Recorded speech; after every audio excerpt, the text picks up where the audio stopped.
The warming van in Lloydminster has been helping those in need during this cold winter season. Our Randy Cormish got the opportunity to speak with the co-founder of the van to learn more. Today, I'm joined by Tigra Lee Campbell, who is the co-founder of the Warming Van here in Lloydminster.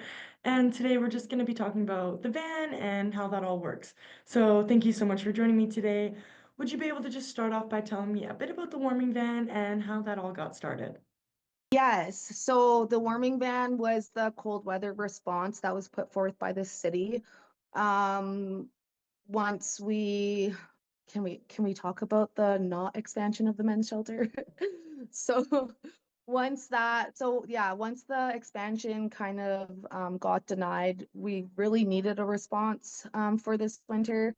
Either like the drop-in like we had seen prior with the trailer or the Guardian building.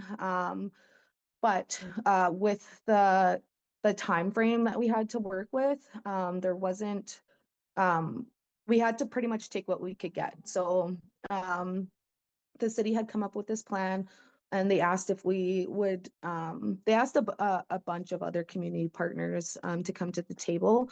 So we ended up taking it on. It was a difficult decision because we're a small organization. Many of us work during the day and we have full-time jobs, so we just wanted to make sure that when we took it on, we had the capacity to do it, and that it would run smoothly, which it did. So I'm really happy to hear that. Um, we had great relationships with the bus driver, the security guard that was on, the stakeholders at the city level as well. And then we were able to use our volunteer base to keep it running smoothly every night. Wow, awesome. Yeah. And Mhm. how can the community contribute to keeping the van going? So hopefully I don't think that we're gonna have too many more days this year. It is ending uh March 30th or April 1st, I believe. So we might have a couple days in between here and there. We're always looking for like warm donations. Like I know that we're in February, it is kind of warmer, but it's still pretty chilly. So like hats, mitts, gloves, hand warmers, things like that. And we're always taking monetary donations as well. If you head to our website at lvefoundation.com, there is a donate page there and you can donate that way. Yeah, awesome. And since the weather was so cold the past few weeks, what were the main challenges keeping the van going and keeping everything operating? So the one of the main challenges was volunteers. Um, Finding volunteers that were able to do a night shift. It was an 8-hour shift, but that went over really smoothly. And then just knowing that we are going to have participants come on the bus that weren't dressed adequately for the weather or they were hungry, right? So being able to keep up with those necessities and making sure that the van was stocked every night with those items. That wasn't that did come out of our own budget. Also, the um, security guard as well. Like she was really good at making bag lunches and sandwiches, and same with the driver. I think one night he had also made some sandwiches.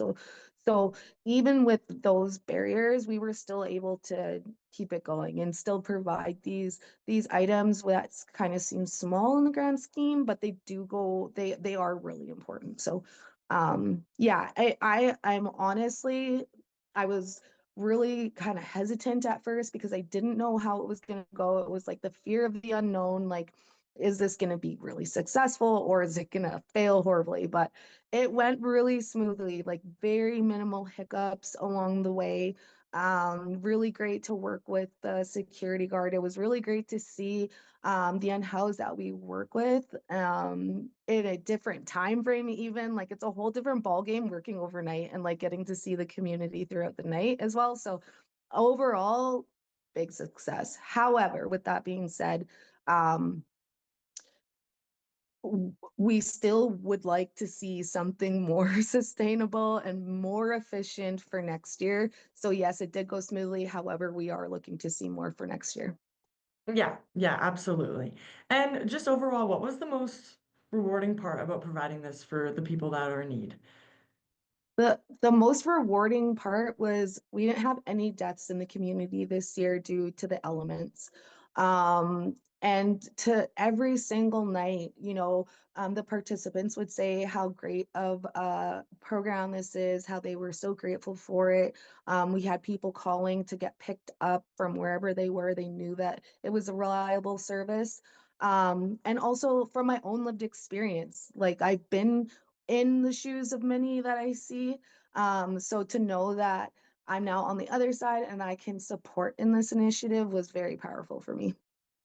Awesome. Yeah, well, that's all the questions I have for you today. Thank you so much for taking time out of your day to do this, and good luck with the van for the rest of the season.